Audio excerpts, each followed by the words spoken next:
సరే, లక్ష్మీదేవి ఫోటో తూర్పు దిక్కులో ఏర్పాటు చేసుకోండి. ఫోటో తూర్పు దిక్కులో ఉన్నప్పుడు ఆ తల్లి పడమర వైపు చూస్తూ ఉంటుంది. పడమర వైపు లక్ష్మీదేవి చూస్తూ ఉన్నట్లయితే సమస్త వాస్తు దోషాలను తొలగింపజేసుకొని చక్కటి శుభ ఫలితాలను సిద్ధింపజేసుకోవచ్చు.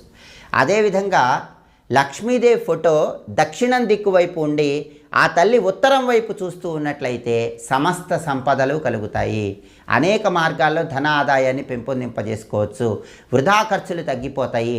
మొండి బాకీలు తొందరగా వసూలవుతాయి. కాబట్టి ధనపరంగా విశేషమైన ప్రయోజనం కలగాలంటే లక్ష్మీదేవి ఫోటో దక్షిణ దిక్కులో ఉండి ఆ తల్లి ఉత్తర ముఖం వైపు చూడాలి. ఉత్తర దిక్కు కుబేర స్థానం కాబట్టి ఆ తల్లి ధనప్రాప్తిని కలిగింపజేస్తుంది. అలా కాకుండా లక్ష్మీదేవి ఫోటో ఉత్తర దిక్కు వైపు ఉండి ఆ తల్లి దక్షిణం వైపు చూస్తూ ఉంటే మనకు మోక్షం కలుగుతుంది. కాబట్టి మోక్షం కలగాలనుకున్న వాళ్ళు ఎవరైనా ఉత్తరం వైపు లక్ష్మీదేవి ఫోటో పెట్టి ఆ తల్లి దక్షిణం వైపు చూసేలాగా ఏర్పాటు చేసుకోండి. అప్పుడు తప్పకుండా మోక్ష ప్రాప్తిని సిద్ధి